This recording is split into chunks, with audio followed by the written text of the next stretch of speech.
लखनऊ से इस वक्त की एक बड़ी खबर, जहां योगी सरकार की कैबिनेट बैठक खत्म हो गई है। संबल रिपोर्ट नहीं रखी गई है। इस वक्त की ये सबसे बड़ी खबर लखनऊ से सामने आ रही है, जहां योगी सरकार की कैबिनेट बैठक खत्म हो गई है, लेकिन इस बैठक में संबल रिपोर्ट नहीं रखी गई।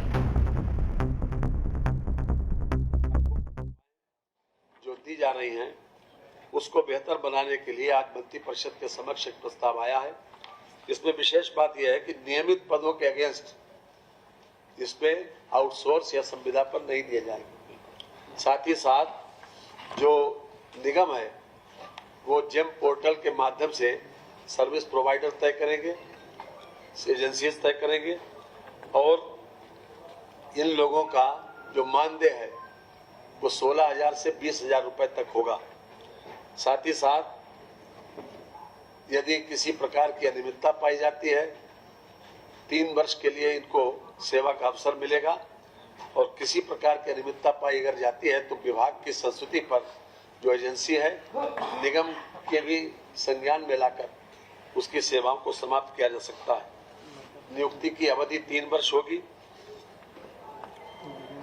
और मैं समझता हूं कि अभी तक की जो आउटसोर्सिंग के लोग जो तरह तरह की बातें चल रही थी और काफी दिनों से इस बात की प्रतीक्षा थी, उसमें उन लोगों को विशेष रूप से सुविधा मिलेगी।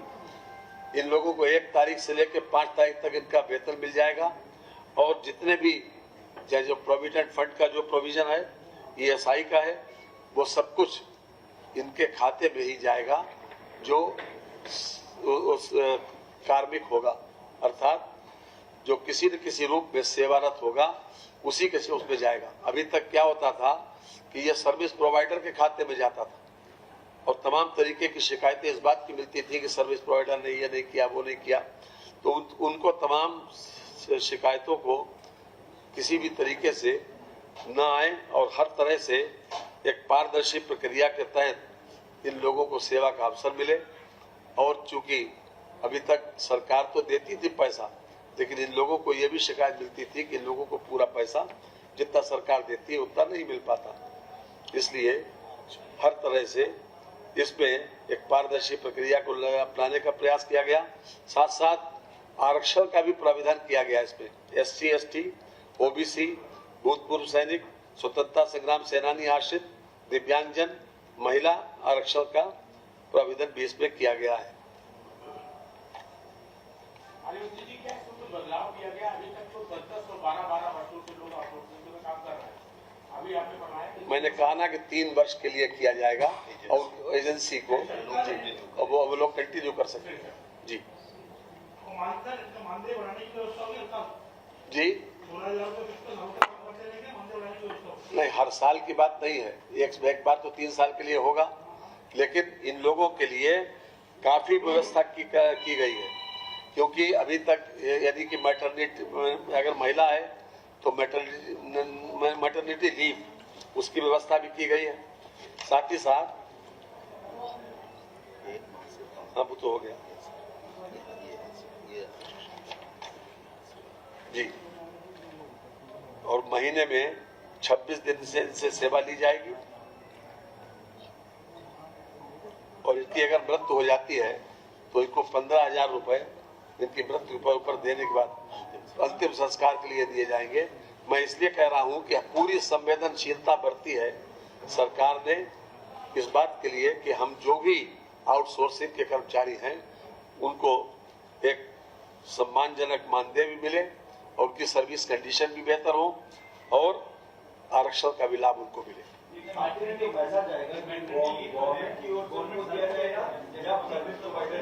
एक एक बोले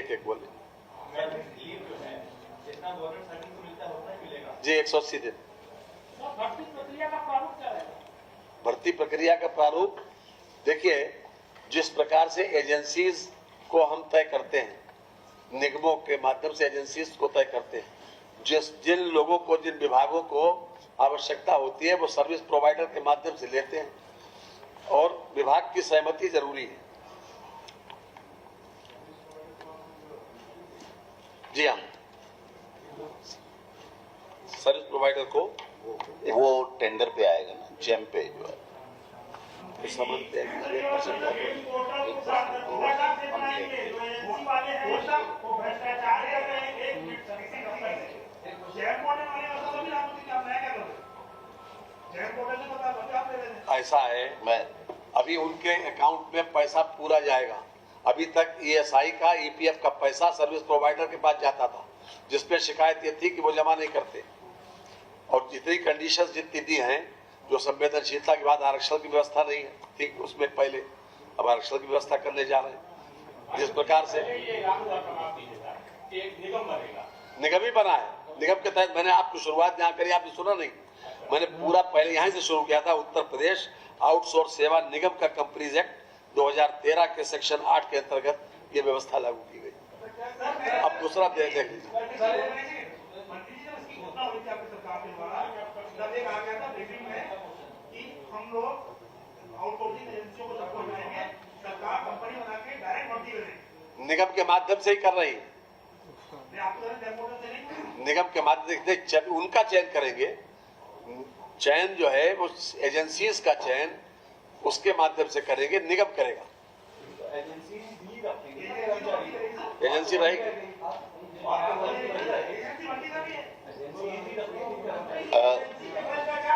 नहीं, हाँ,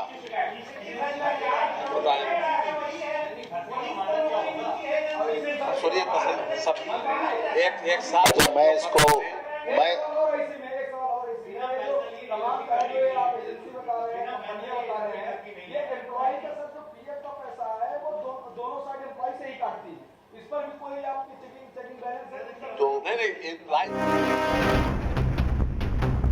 तो देखिए, लखनऊ से बड़ी खबर, जहां योगी कैबिनेट की बैठक में 15 प्रस्ताव पास हुए हैं। आउटसोर्स निगम बनाने का प्रस्ताव भी पास कर दिया गया है। पैतृक संपत्ति का बिल कैबिनेट में पास हो चुका है।